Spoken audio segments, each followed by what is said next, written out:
UFC 213 in Las Vegas was supposed to be headlined by a Bantamweight championship tilt between champion Cody Garbrandt and former champ TJ Dillashaw, but it was scrapped after the champion hurt his back. Now, women's Bantamweight champion Amanda Nunes will put her belt on the line against Valentina Shevchenko, who lost to Nunes by unanimous decision in March 2016. Also, middleweights Yoel Romero and Whittaker will fight for an interim belt. The UFC 2013 Nunes vs Shevchenko 2 is coming up Saturday, July 8, 2017 at 10 p.m. That's the main card at the T-Mobile Arena in Las Vegas, Nevada, and you can watch the preliminaries on UFC Fight Pass and the main card on pay-per-view. For the interim middleweight title bout between Yoel Romero and Whittaker. Romero, who is 13-1, is an Olympic wrestler with plenty of power, and Whittaker, who's 18-4, won the Smashes welterweight tournament. Whittaker surprised some with his TKO of Ronaldo Sousa in April, but he's a very technical fighter on the ground and on the mat, and he can do damage. However, he has to stay up against Romero, who is a monster when he's on top of the opposition. Whittaker wants no parts of that. Romero is the better option in this spot. Our pick for this fight is Romero.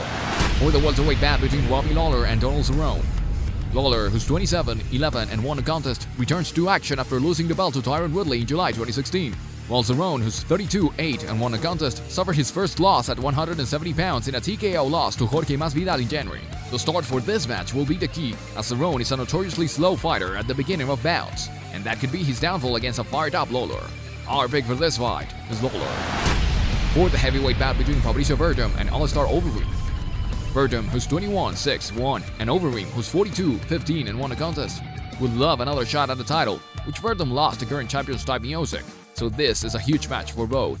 Overeem's knees are legendary in the clinch, so Werdum will have to avoid that. But Werdum is also a world-class grappler, which could play a part in this fight. This bout has fight of the night potential. Our pick for this fight is Werdum. For the lightweight bout between Anthony Pettis and Jim Miller.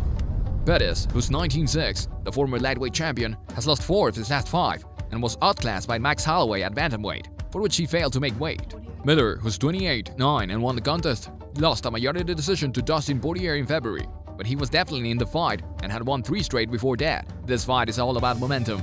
Miller has some and Pettis has none. Our pick for this fight is Miller.